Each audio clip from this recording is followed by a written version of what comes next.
My name is Swami Avinash, and the story I'm about to share with you is an extraordinary journey between worlds that forever altered my understanding of divinity.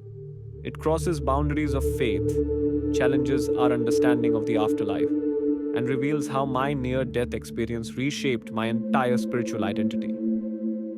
In a world divided by religious differences, my account offers a rare glimpse into what might lie beyond our earthly perceptions, a revelation that transcends cultural and theological barriers. I was born into a devout Hindu family in a small village outside Rishikesh in northern India. My path seemed predetermined from an early age. By 12, I was already studying ancient Vedic texts and meditating alongside village sadhus.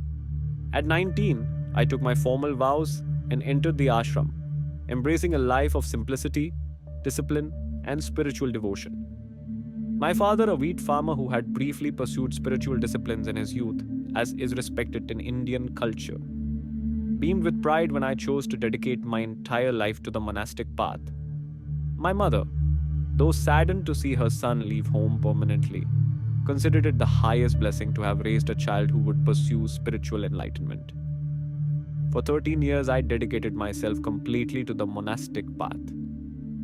My days began at 4 a.m. with meditation, followed by ritual offerings, study of Vedantic philosophy, and service to the surrounding community. Fellow monks describe me as exceptionally focused during meditation, often remaining motionless for hours, while others struggled to maintain their concentration. The ashram where I lived was known for its strict adherence to the Advaita Vedanta tradition, one of India's oldest philosophical schools, which emphasizes non dualistic understanding and self realization.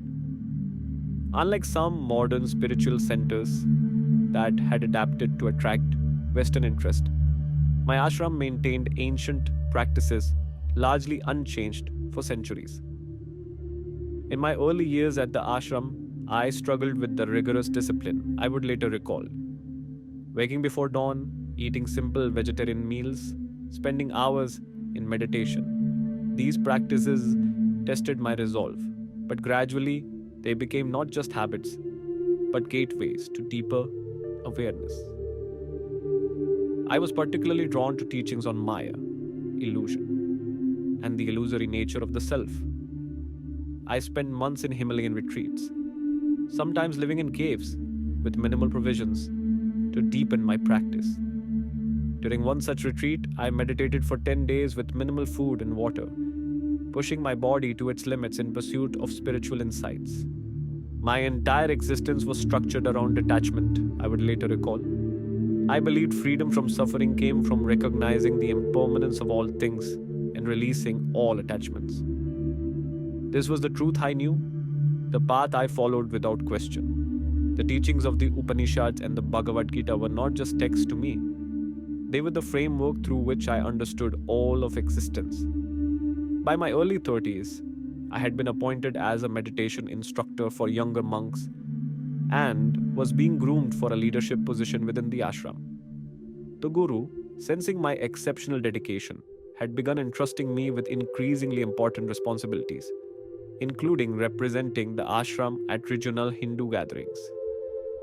But truth, as I would discover, sometimes reveals itself in the most unexpected circumstances, arriving not through years of disciplined practice, but through the mysterious doorway of near death. In the spring of 2018, I began experiencing concerning symptoms.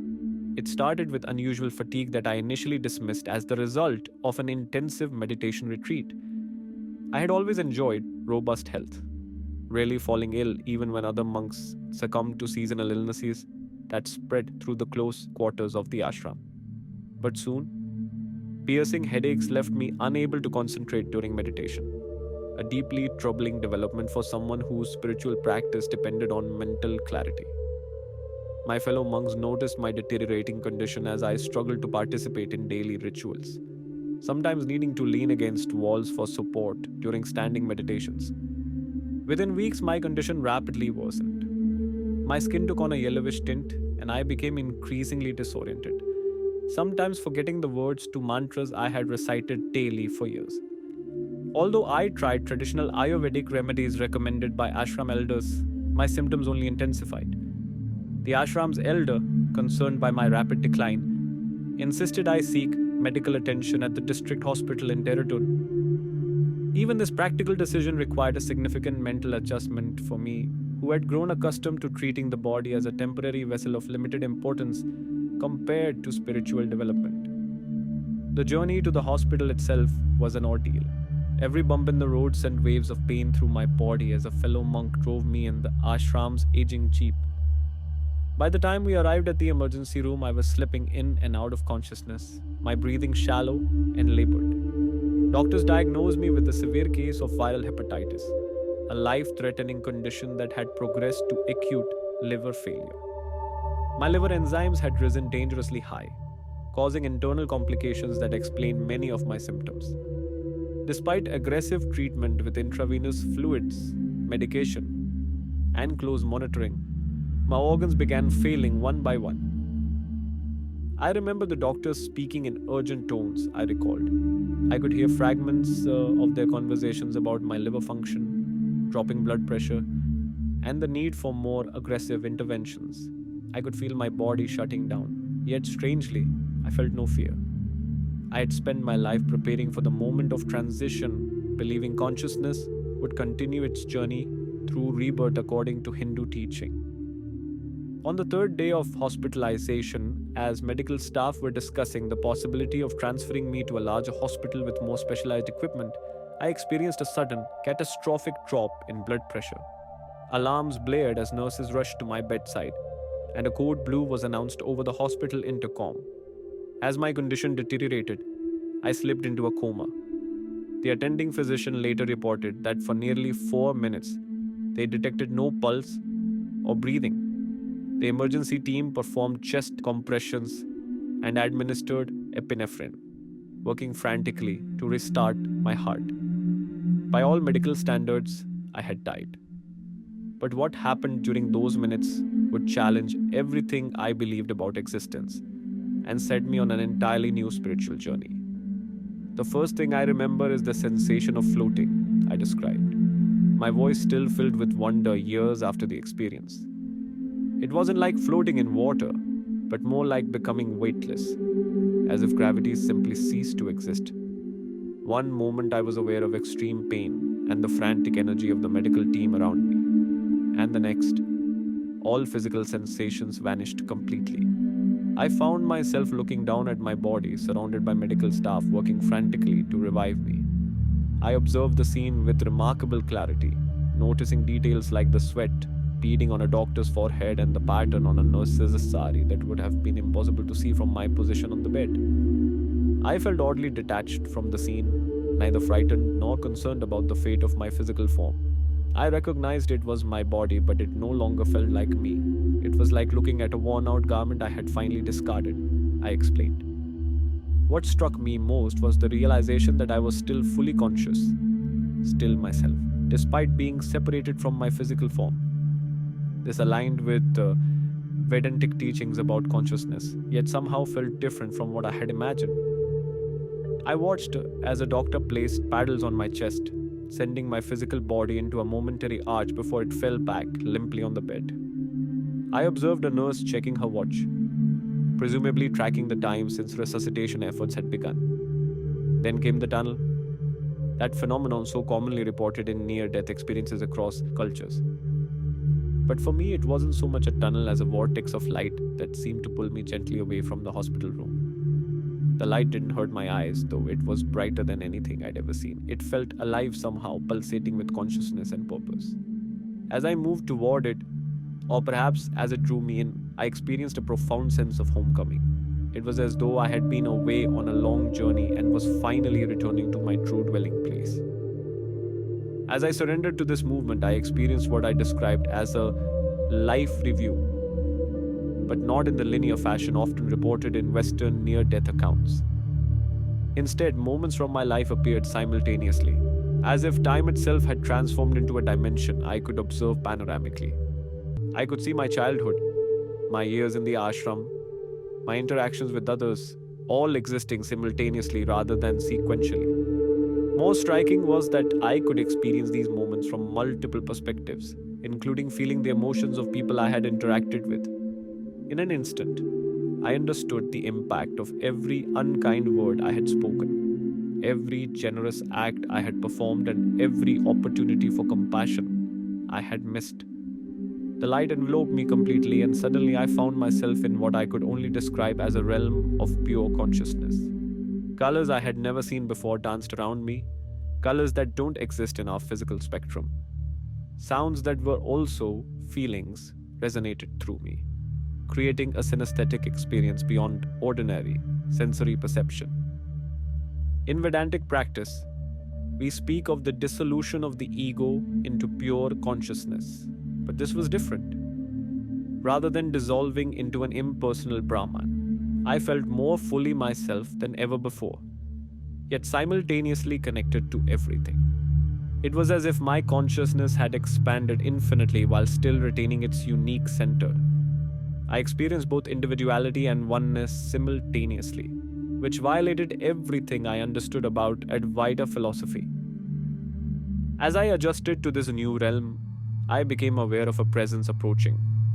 A presence so powerful that it seemed to reorganize the very fabric of this reality around it. The sensation was unlike anything I had experienced in even my deepest meditative states, which suddenly seemed like pale shadows compared to this overwhelming reality.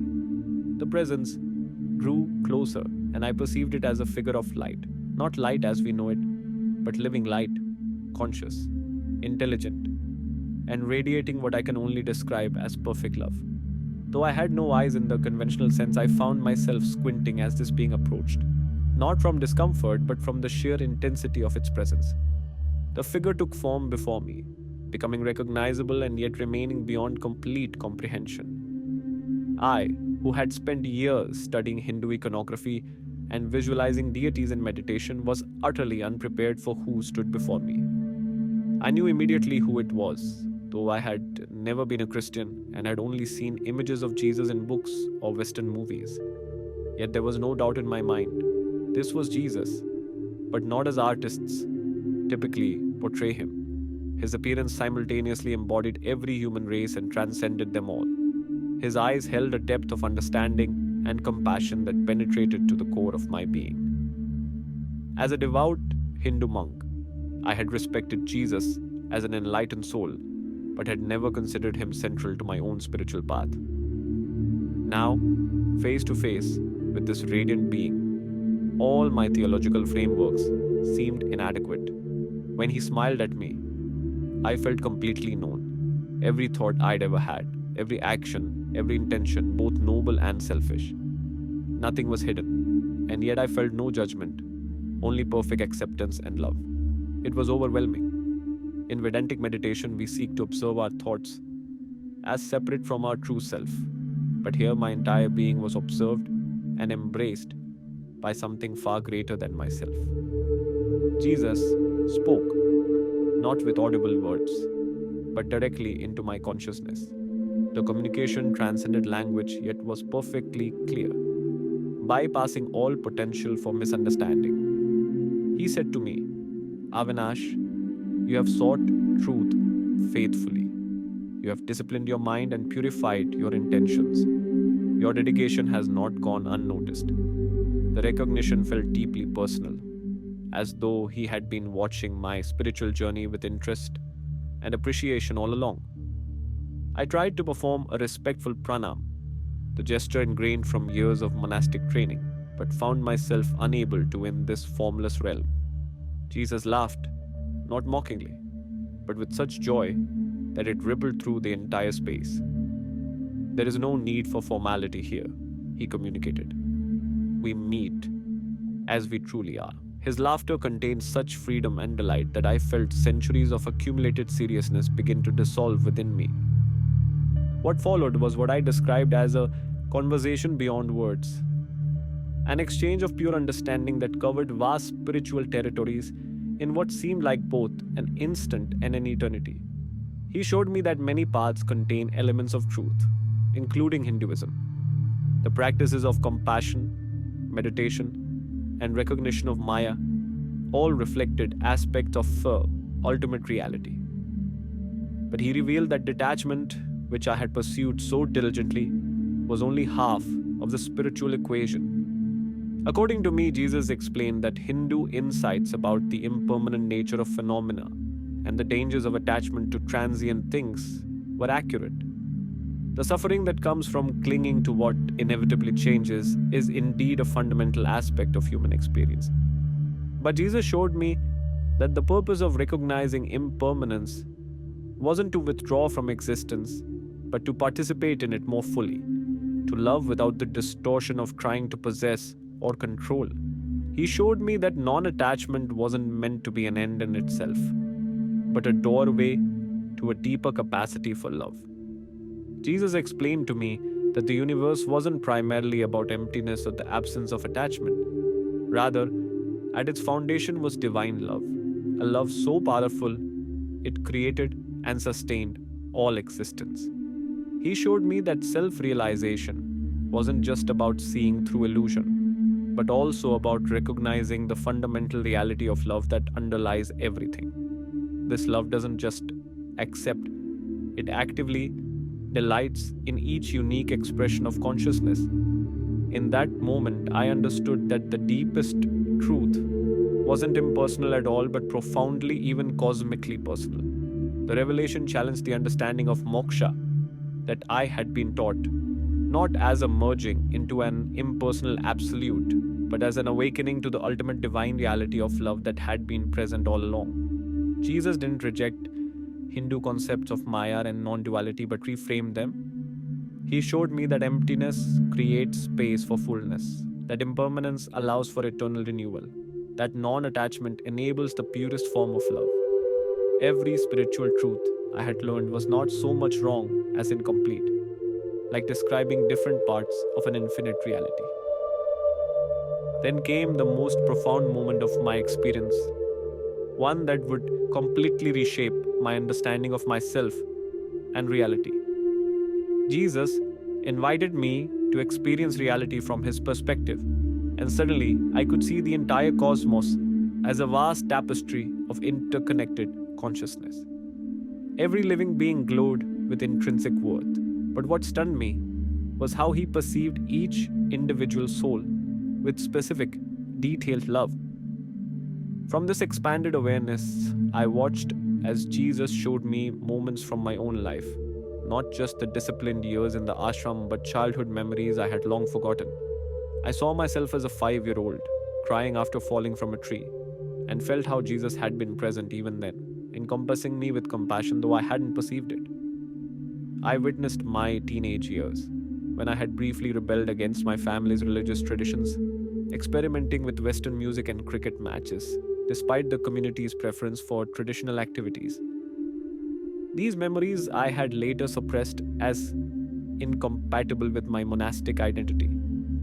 Jesus showed me these moments not to shame me, but to demonstrate that he had known and loved me through every phase of my development, even the parts I had rejected or tried to forget.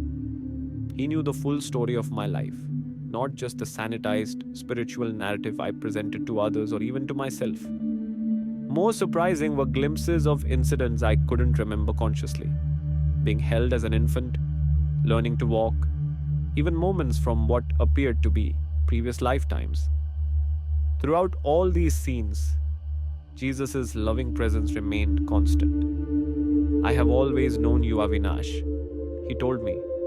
"Before you sought enlightenment, before you entered the ashram, before you were born, you were already loved." The personal nature of this statement shook me deeply.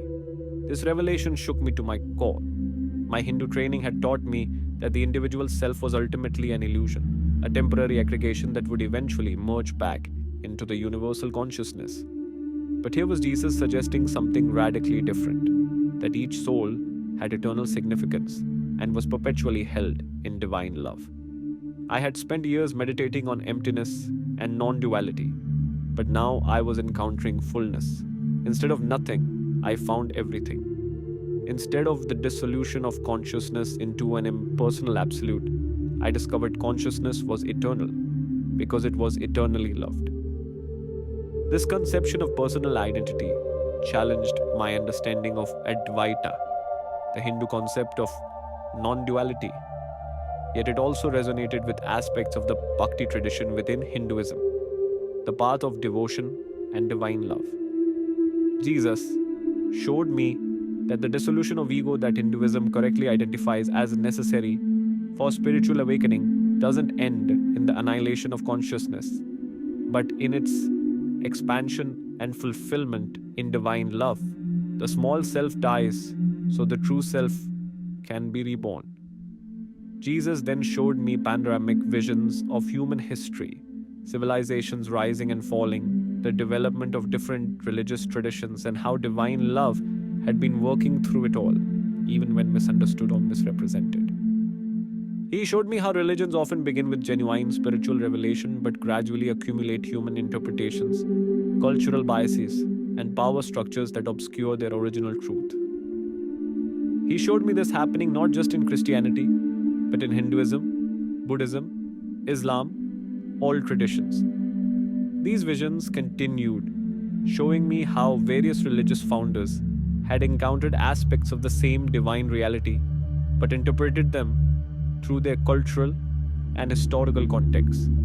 I saw how power structures had codified fluid spiritual experiences into rigid dogmas, often losing the living essence in the process. The ancient rishis and sages Jesus showed me had genuinely recognized aspects of ultimate reality.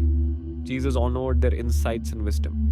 Yet the institutions built around these teachings sometimes calcified them, turning liberating insights into new forms of bondage. Similarly, Jesus revealed how his own teachings had been sometimes misinterpreted, used to control rather than liberate, to divide rather than unite. I saw moments in history where his message of love had been twisted to justify violence, exclusion, and judgment, the very opposite of what he embodied. Yet through it all, authentic spirituality continued to break through. In the lives of mystics, in acts of compassion, in moments of insight that transcended doctrinal boundaries, divine love remained the underground river nourishing all genuine spiritual flowering, whatever forms it took. Then Jesus brought my attention to the present moment, to the suffering occurring around the world, even as this timeless encounter was taking place. I saw war zones where children huddled in fear. I saw slums where families waited in desperation. I saw lonely individuals contemplating suicide, believing no one would notice their absence. I saw environmental destruction ravaging entire ecosystems. With each scene, I felt Jesus' profound sorrow and unwavering love. I witnessed human trafficking in South Asia, including villages near my own ashram. Scenes of exploitation I had known existed intellectually, but had never directly confronted. I saw climate change forcing farmers to abandon lands their families had cultivated for centuries. I saw technological addiction isolating people even as it claimed to connect them. The suffering was overwhelming, yet Jesus didn't turn away from any of it. His compassion wasn't abstract or distant, but intimately engaged with each situation. I understood then that divine love doesn't just observe suffering from a distance, but enters fully into it. But the visions weren't shown to overwhelm me with the world's pain. Instead, Jesus revealed how divine love was actively working in each situation. Through aid workers, through small acts of kindness between strangers, through moments of courage and forgiveness that rarely made headlines but rippled through the fabric of reality. I saw how a single compassionate action created effects far beyond what was visible, how helping one person created ripples that influenced countless others. I saw how prayers and meditations from contemplatives around the world were creating actual channels for healing energy to flow into traumatized communities. What struck me most was seeing how divine activity wasn't limited to explicitly religious contexts. Some of the most powerful agents of healing had no formal spiritual affiliation at all, but were nonetheless channeling divine love through their actions. This is the great work, Jesus explained. Not escape from the world, but the transformation of the world through love, not the transcendence of humanity. but the full expression of what humanity was always meant to be. I trained in the monastic ideal of withdrawal from worldly attachments, found this perspective revolutionary. The purpose wasn't to transcend the material world but to participate in its healing and restoration. In the Hindu tradition, especially the renunciate approach I followed, the highest goal was often presented as individual liberation from samsara. But Jesus was showing me a more expansive vision, the healing of all creation through love expressed in action. Jesus then showed me scenes from his own life and teaching on earth, revealing contexts and nuances lost in translation or over centuries of theological debate.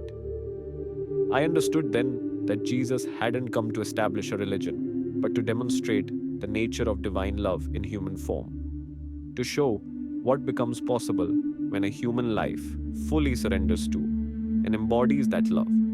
His message was never about creating another exclusive spiritual club, but about revealing the all-inclusive love at the heart of reality. I witnessed Jesus' interactions with outcasts, his challenges to religious authorities, his teachings about the kingdom of God. I saw how revolutionary these actions were in their historical context, and how they demonstrated a love that transcended social and religious boundaries. I saw Jesus touching those considered untouchable, conversing respectfully with women, challenging economic exploitation, and reinterpreting religious laws through the lens of compassion. Each action revealed divine love breaking through human barriers of exclusion. As this cosmic download of spiritual understanding continued, Jesus brought my attention back to my own life path.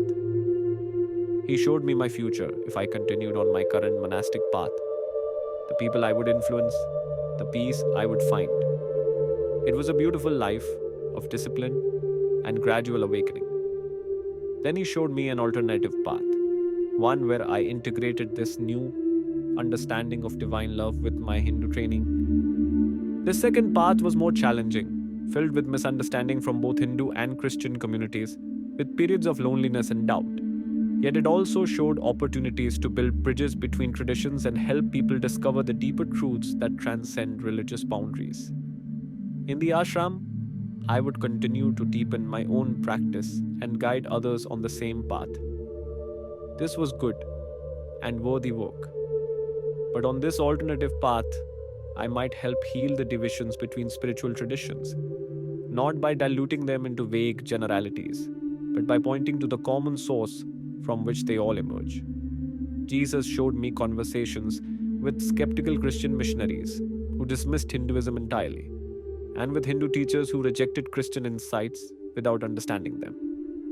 He showed me creating spaces where authentic dialogue could happen, where truth seekers could move beyond superficial differences to recognize their common humanity and spiritual heritage. I saw myself translating between worldviews, helping Hindus recognize the validity of personal divine love without abandoning their insights about non-duality and Maya. I saw myself helping Christians appreciate meditative practice and non-attachment without losing their trust in divine grace. This path would require me to become fluent in multiple spiritual languages, to hold paradoxes that most religious institutions considered irreconcilable. It would position me in the uncomfortable space between established traditions, trusted fully by neither, yet serving both. The choice is yours, Jesus communicated. There is no judgment either way. Both paths have value. Both serve the unfolding of divine love in the world. As I contemplated these possible futures, I felt a subtle shift in the environment around me. Jesus gestured toward what appeared to be a threshold of light, even more brilliant than the radiance surrounding us. "There is more I could show you," Jesus said, "but it is not yet time for you to remain here permanently. You have a choice to make." I understood that I was being offered the option to return to my physical body or to continue onward into what lay beyond that threshold. In that moment, I felt two competing desires. Part of me longed to move forward, to remain in this state of expanded awareness and perfect love. But another part felt a new sense of purpose about returning to share what I had learned. I could sense that crossing that threshold would mean complete liberation from all limitations, an experience of divine union beyond anything I had imagined during my years of Hindu practice. Yet I also felt a passionate desire to share this expanded understanding with others still struggling in limited consciousness. I realized that my motivation had shifted. In the past, I had practiced spiritual disciplines largely for my own liberation. Now I felt drawn back to life out of love for others who might benefit from what I had seen. Before I could articulate my decision, Jesus embraced me, an embrace that I described as being held by the love that created the universe. In that embrace, I felt completely known and completely loved. Every fragment of my being illuminated and accepted. The closest I can come to describing it is to imagine being embraced by pure love that knows you entirely. Every thought, every memory, every fear, every desire, and loves you completely. Not despite who you are, but because of who you are. In that moment, I understood that this love was my true nature and origin. Time seemed to stand still in this embrace. I had the sensation that I could have remained there for eternity, and it would have felt like only a moment, or that I could have spent only a moment there, and it would have contained eternity. Remember, Avinash, Jesus told me as our connection began to fade, whatever you choose, you are never alone. The love you have experienced here surrounds you always, whether you perceive it or not. It is the true nature of reality, the ground of all being, the essence from which everything emerges and to which everything returns. With those words echoing in my consciousness, I felt myself being drawn back, away from the light, through the vortex, and suddenly, violently, back into the limitations and pain of my physical body. Returning to my body felt like being forced into a container far too small to hold my expanded awareness. Every cell screamed in protest. The physical pain was excruciating after experiencing such freedom. My eyes opened to the sterile hospital ceiling and the astonished faces of medical staff who had been on the verge of pronouncing me dead. My vital signs had returned spontaneously, baffling the physicians who had witnessed my clinical death minutes earlier. The doctor later told me they had been about to call my time of death when my heart suddenly began beating again. The nurse dropped her clipboard. One of the younger doctors actually made the sign of the cross, though this was largely a Hindu country. The recovery that followed was both physical and spiritual, a gradual integration of an experience too vast to process all at once. For weeks, I lay in the hospital bed, tears often streaming silently down my face, as fragments of my encounter with Jesus would suddenly surface in my awareness. The hospital staff thought I was in physical pain, but these were tears of being overwhelmed by remembering the love I had experienced. How do you return to ordinary reality after touching the infinite? How do you find words for something that transcends language? The medical team was amazed by my physical recovery, which proceeded faster than they had anticipated given the severity of my condition. Within 2 weeks, my liver and kidney function had returned to normal, and I was discharged with instructions to rest and gradually resume normal activities. But I knew that nothing about my life would ever be normal again. The experience had fundamentally altered my perception of reality in ways I was only beginning to understand. When I was finally strong enough to return to the ashram, I found myself unable to resume my former practices. Meditation that had once focused on merging with the impersonal Brahman now filled with the presence I had encountered. Ancient texts that had been the foundation of my spiritual life now seemed like partial truths, beautiful but incomplete. I would sit on my meditation cushion and try to focus on my mantra as I had done thousands of times before. But instead of emptying my mind, I would be flooded with memories of divine love. I would begin reciting familiar Sanskrit verses, and the words would catch in my throat as I realized they described only part of what I now knew to be true. My fellow monks noticed the change immediately. Some attributed it to the trauma of my near-death experience or lingering effects of my illness. Others, who had experienced profound meditation states themselves, recognized that I had encountered something that had transformed me at the deepest level. The Guru, a wise man who had guided me for years, listened patiently to a carefully edited version of my experience. I did not immediately mention Jesus, fearing it would create unnecessary barriers to understanding. Instead, I spoke of encountering a being of light who revealed the centrality of love to all spiritual traditions. But even this selective account clearly troubled the Guru. He sat in silence for a long time after I finished speaking, I recalled. Finally, he said, "Sometimes the divine reveals itself in unexpected ways. Your path may now differ from ours, but that does not make it wrong." His wisdom and openness moved me deeply. For 6 months, I remained at the ashram, trying to reconcile my Hindu training with my encounter with Jesus. I spent hours in the ashram's library, reading not only Hindu texts but also whatever I could find about Christianity, much of which was in English, which I read with difficulty. I read the New Testament for the first time, often gasping at passages that perfectly articulated aspects of my experience. Yet I found myself equally frustrated by how institutional Christianity often seemed to miss the expansive, cosmic love I had encountered firsthand. I realized I couldn't simply convert from one religious box to another. What I had experienced transcended these human categories, while also affirming elements of truth in each tradition.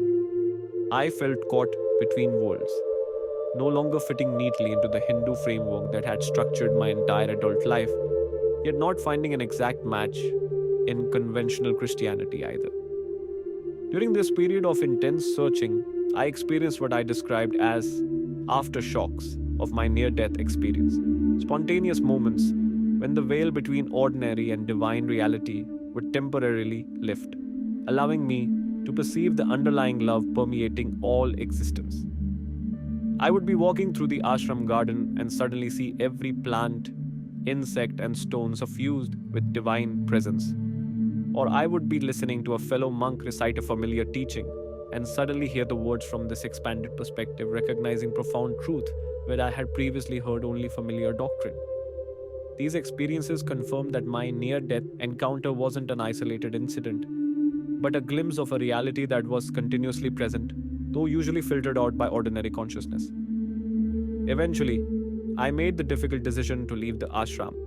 In a moving ceremony, I removed my ochre robes, shaved my head one final time as a symbol of my continued renunciation of egotism, and received the blessing of the Guru to pursue this unexpected spiritual path.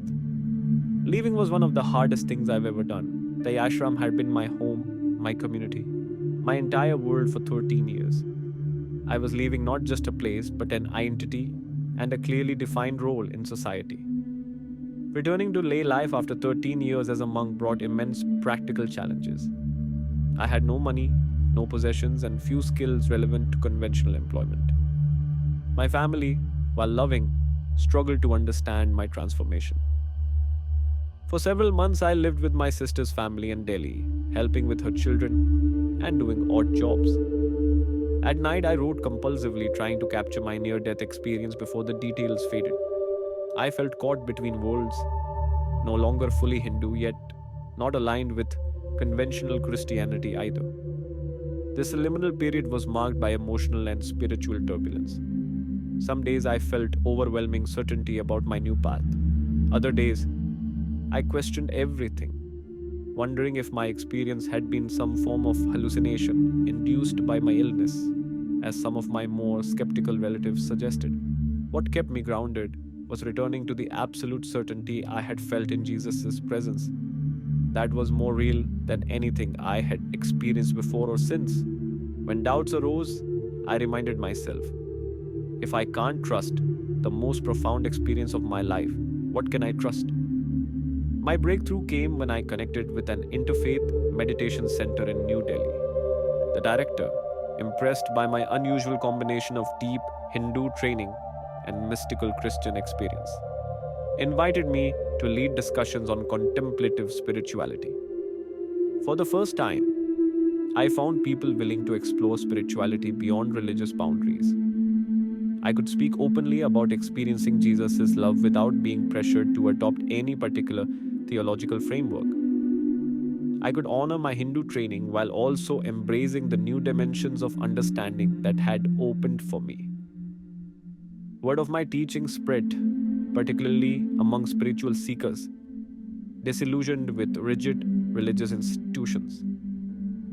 A YouTube video of one of my talks went viral in India, then across South Asia. Soon, I was receiving invitations to speak at universities, retreat centers, and even progressive churches. What resonates with people is that I'm not asking them to leave their tradition, but to go deeper into its mystic heart. I'm not interested in conversion, but in transformation, helping people recognize the divine love that already surrounds them, whether they call it Christ consciousness, Brahman, or something else entirely. My message found particular resonance with young people caught between traditional Indian religious cultures and Western influences. Many described feeling torn between ancestral faith, traditions that sometimes seemed rigid or superstitious, and Western materialism that left them spiritually empty. One young woman told me she had been about to abandon Hinduism entirely, seeing it as incompatible with a modern education. After hearing my story, she realized she could integrate the wisdom of her heritage with a more expansive spiritual understanding. She didn't have to choose between critical thinking and spiritual depth. Today, 4 years after my near death experience, I lead what I call a ministry of reconciliation, creating dialogue between Eastern and Western spiritual traditions. I have established a retreat center in the hills outside Rishikesh, where people of all faiths come to learn contemplative practices and explore the common ground of mystical experience.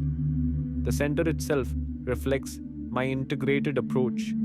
A circular meditation hall contains both a Shiva lingam and a simple cross with cushions arranged in concentric circles rather than facing either symbol. The gardens feature both a traditional Indian pavilion for yogic meditation and a small chapel for Christian prayer and communion. We don't seek to create some new syncretic religion that waters down distinctive traditions, I explain.